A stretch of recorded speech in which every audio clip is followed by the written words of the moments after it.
पंजाब के अंदर उनको चुनाव नज़र आ रहे हैं, उन्हें नज़र आ रहे हैं आने वाले समय में गुजरात के अंदर चुनाव, जबकि 800 किसानों की जान जा चुकी है, उन अन्नदाताओं की जान जा चुकी है जो हमका सबका लालन पोषण और भरण पोषण कराते हैं।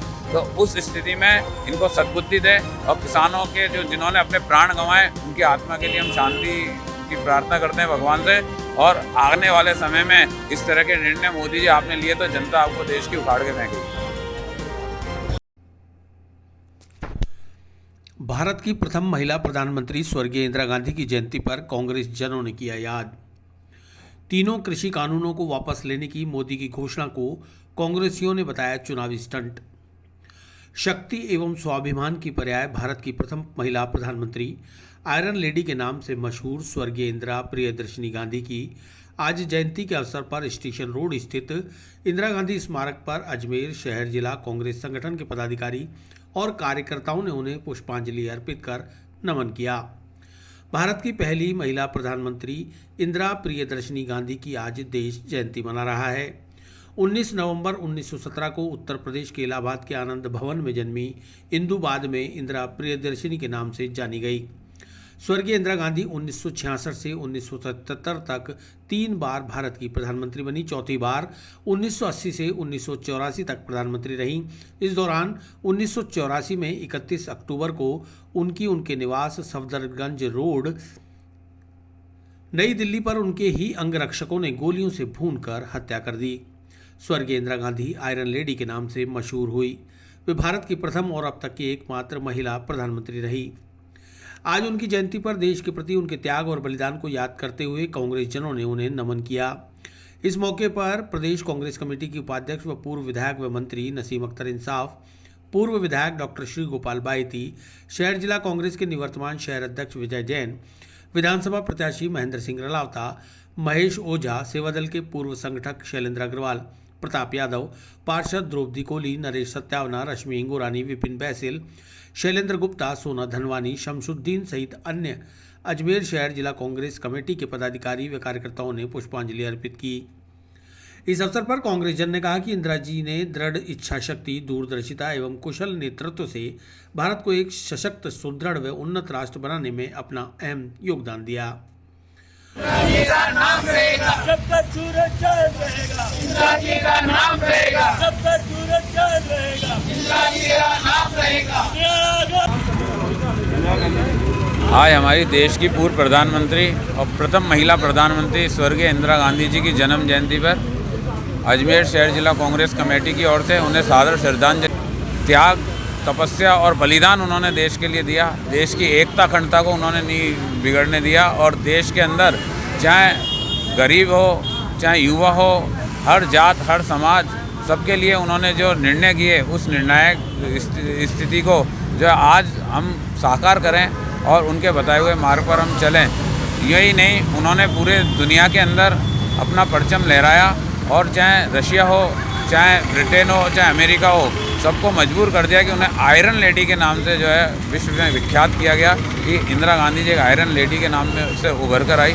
और इंदिरा गांधी जी ने चाहे किसानों के मसले पर हो, हरित क्रांति हो, चाहे श्वेत क्रांति हो, जिस तरह उन्होंने देश के अंदर जो आज हमारे उत्पादों की जो संख्या बढ़ाई है, वो उत्पाद आज हमारे देश आत्मनिर्भर बना, तो इंदिरा गांधी जी की देन है।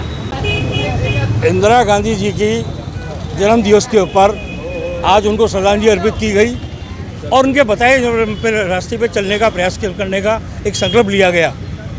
इंदिरा गांधी जी देश की प्रधानमंत्री नहीं, देश की एकता और अखंडता के लिए खालिस्तान आंदोलन के अंदर अपने प्राणों की जिसने आहुति दी हो पर देश को टूटने नहीं दिया, जिन्होंने श्वेत क्रांति और हरित क्रांति के रूप के अंदर 95,000 पाकिस्तानी सैनिकों को जिन्होंने हथियार डलवाया हो, बांग्लादेश का निर्माण किया हो, राजाओं का पृथ्वी पर बंद किया हो, बैंकों का जिसने राष्ट्रीयकरण किया हो, गुटनिरपेक्ष आंदोलन के जो नेता के रूप के अंदर जो शख्सियत थी, जिनको जितना नमन किया जाए। और आज जो देश की एकता और अखंडता जो कायम है, वृद्ध भारत जो कायम है, वो इंदिरा जी की बलिदान की वजह से कायम है। मैं इंदिरा जी को सदाशुभ अर्पित करता हूँ और नमन करता हूँ। प्रधानमंत्री आयरन लेडी भारत रत्न इंदिरा गांधी जी को हम नमन करते हैं। उनकी जयंती पर श्रद्धासुमन अर्पित किए गए। इंदिरा जी ने एक आयरन लेडी के रूप में अपनी पूरे विश्व में पहचान बनाई और उन्होंने बांग्लादेश का निर्माण किया, बैंकों का राष्ट्रीयकरण किया और एक महिला शक्ति के रूप में पहचान बनाई और भारत गौरवान्वित होता है राष्ट्रपति प्रधानमंत्री का नाम लेते। एक आयरन लेडी कहलाना अपने आप में बहुत बड़ी बात है। उन्होंने आयरन लेडी के रूप में जो काम किए देश को आगे ले जाने के लिए, दलितों पिछड़ों महिलाओं को आगे लाने के लिए जो काम किए वो अविस्मरणीय है। वहीं श्रद्धासुमन अर्पित करने आए कांग्रेस के वरिष्ठ नेताओं ने केंद्र की मोदी सरकार द्वारा किसानों के लिए लोकसभा में पारित तीनों कृषि कानूनों को वापस लेने की घोषणा की तो उस पर भी लगे हाथ अपने उद्गार व्यक्त करते हुए कहा कि जैसे ही यूपी, पंजाब और गुजरात में चुनाव आ रहे हैं, नरेंद्र मोदी को सत्ता डगमगाने का डर सताने लगा है। इसलिए उन्होंने 1 साल तक चले किसान आंदोलन, जिसमें 800 से ज़्यादा किसान शहीद हो गए, अब जाकर तीनों कानूनों को वापस लेने की घोषणा की है। खैर, देर आयत दुरुस्त आयत वाले मोदी जी ने आखिर कानूनों को वापस ले ही लिया। बड़ी चीज़, आज जो किसान आंदोलन लगभग 1.25 साल से किसान आंदोलन चल रहा था, जब जाके मोदी जी की नींद जगी, जब यूपी और पंजाब के अंदर उनको चुनाव नज़र आ रहे हैं, उन्हें नज़र आ रहे हैं आने वाले समय में गुजरात के अंदर चुनाव, जबकि 800 किसानों की जान जा चुकी है, उन अन्नदाताओं की जान जा चुकी है जो हमका सबका लालन पोषण और भरण पोषण कराते हैं। तो उस स्थिति में इनको सद्बुद्धि दे और किसानों के जिन्होंने अपने प्राण गंवाए, उनकी आत्मा के लिए हम शांति की प्रार्थना करते हैं भगवान से। और आने वाले समय में इस तरह के निर्णय मोदी जी आपने लिए तो जनता आपको देश की उखाड़ के फेंकेगी। आप देखिए कि 26 नवंबर को किसान आंदोलन को 1 साल हो जाएगा। इस देश की आज़ादी के बाद 800 लोगों किसानों ने शहादत दी है इस देश के अंदर। ये इससे बड़ा और कोई चीज़ नहीं हो सकता कि देश की आज़ादी के 75 साल के अंदर सबसे बड़ा आंदोलन, इतने लोगों की शहादत। मोदी जी ने आज तक जो कहा वो किया कहाँ? नोटबंदी की, उसके बाद माफ़ी मांगी कि चौराहे पे खड़ा कर देना, आ जाऊँगा चौराहे पे लटकने के लिए। मोदी जी ने जीएसटी लागू किया और 33 बार जीएसटी की मीटिंग हो चुकी है। अब इसके पहले भूमि आपत्ति जो कानून लाए थे राहुल गांधी जी के, उसके ऊपर उनको दोबारा विड्रॉ करना पड़ा। आज ये किसानों की जीत है, लोकतंत्र की जीत है, मोदी जी की गलत नीतियों की हार है।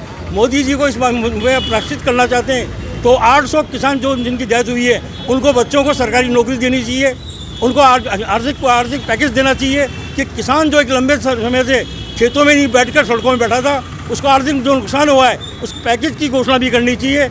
और ये मोदी जी अगर पैकेज की घोषणा करेंगे तो निश्चित से मान के चलूँगा कि देर आए दुरुस्त आए, पर मोदी जी कम से कम किसान की आंख के आंसू तो आपने पहुँचने की बात करिए, पर उनके घर के अंदर राशन और आटा पहुँचाने की भी बात कीजिए। वापस जब होगा जब ये लोकसभा में बिल जाएगा वापस से, और इस लोकसभा में बिल जाने के बाद और उसके ऊपर उसको निर्णय होगा और तब इस कानून को लिया जाएगा। अगर मोदी जी किसानों की इतनी ही परवाह करते तो वो 15 दिन में 20 दिन में उस कानून को वापस ले सकते थे। इतने किसानों को मारने की क्या आवश्यकता थी? और ऐसी सर्दी, गर्मी, बरसात में 1 साल बेचारा किसान सड़कों पे पड़ा रहा, तब आज उसको किसान का वापस लेना ही था। आज तो क्या उनको लेना ही पड़ता। माननीय नरेंद्र मोदी जी आज उनको जब यूपी इलेक्शन सर पे आए हैं तो किसानों का बिल वापस लेने का ध्यान आया है।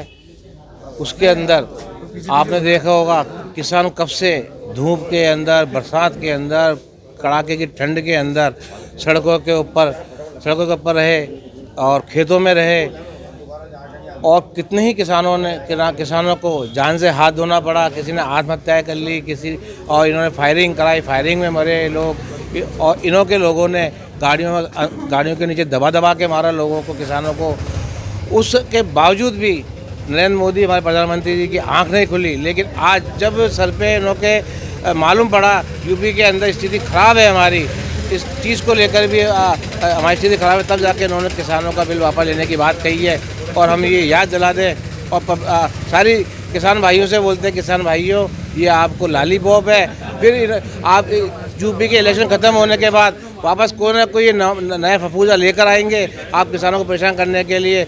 इसलिए आप सोच समझ के अपने कांग्रेस को ही वोट दें और कांग्रेस का ही समर्थन करें।